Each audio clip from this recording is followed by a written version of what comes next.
Hey guys, it's Casey. Today I'm going to be doing something completely different.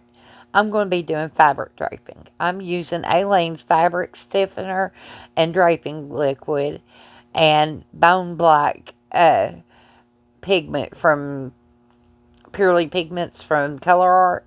I don't think they offer these anymore, but you can use black acrylic paint in its place. Uh, this mixes well with acrylic paint. And I'm just going to add the pigment till I get a black color. This fabric stiffener does dry clear, but I want to make sure I have enough pigment in there to make sure I'm covering the color of the cloth. Okay, so I'm going to take a piece of cut up cloth I've cut into strips, and I'm just going to dip it into this stiffener and make sure that the entire piece of cloth is covered, and then I'm going to squeeze off anything that's left extra on it. You don't want to put it on there dripping in liquid.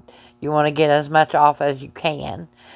And then I'm just going to pick up my container and start turning and placing the cloth and pinching as I go. This will give it texture.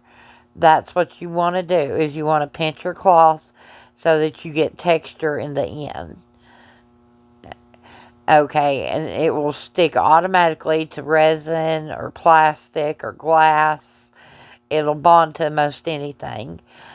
Um, Now I'm going to pick up my second piece of fabric and I'm going to do the exact same thing.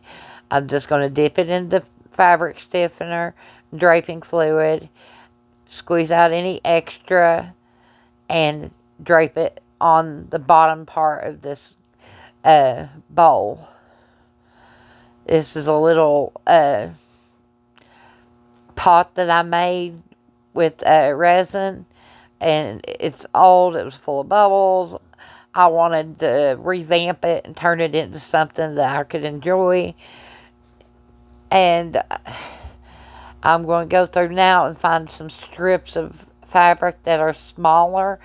This way I can take these and I'm going to twist them and then make it like a rope going around the piece. I don't know what to call this thing, a vase, a piece, a bowl. But I'm going to do this multiple times. Pull out a strip, twist it, and wrap it. Or just wrap it, and twist it as you go. But you do want to twist it to give it that rope-like effect. You don't have to have rope to do this, but you can use rope. Okay, now I'm going to mix up my 2-part polyurethane resin, and I've dyed it with some brown pigment, and I'm just going to pour these keys and gears. I really didn't need 2 ounces. I really didn't need to do the 2 big ones, but I knew I wouldn't have enough with 1 ounce. I figured 1 ounce wouldn't be enough for the 2 gears and keys molds. So I wanted to make sure I had plenty, so I mixed up 2 ounces. But now I'm just going to demold all these guys. As you see, there's a lot of overpour, a lot of stuff that needs to be fixed here. So I'm just going to get them out of the mold, and then I'm going to work on the overpour and get it all cleaned up. These are kind of soft still, so getting them out of the mold was a little bit of a hassle. I was afraid I was going to rip the keys. Now I'm just going to round the gears and cutting off any excess resin that's left over from the overpour. And now I'm going to mix up some JB Weld. Now that I've cleaned up all my pieces, I'm mixing up some JB Weld. I'm a little off camera here, but all I'm doing is putting JB Weld on the back of this, sticking it to the bowl, and then I'm going to let that adhere, and I'm going to try to add a couple more pieces on the sides around it and work my way all the way around and cover this in keys and gears. As you can see, it was a hassle. It really was hard to keep it up on its side. It wanted to roll. It wanted to stand itself back up. And I meant to tell you, I've let the fabric stiffener dry for about 6 hours before I started this process. You want to make sure that that stiffener is dry before you start adding things onto it. If you're not doing it as you're are using the stiffener, you can dip that in stiffener and attach it that way too.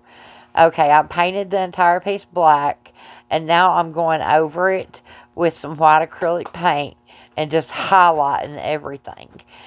And then after I get it all highlighted in white, what I'm going to do is I'm going to come back in and I'm going to use my black acrylic, or my black fabric paint. This is white fabric paint from Montmartre.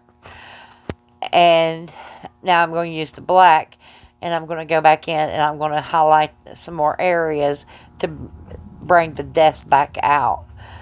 Because that white I went a little heavy-handed with. It is easy for the white to take over. So, but I knew I wanted white highlights. So I really wanted to come back in with the black and kind of clean it up a little bit. Give it a little more texture. Highlight every little bit with the black. It doesn't take much of this fabric paint, guys. And look at this. Isn't this a gorgeous little bowl now?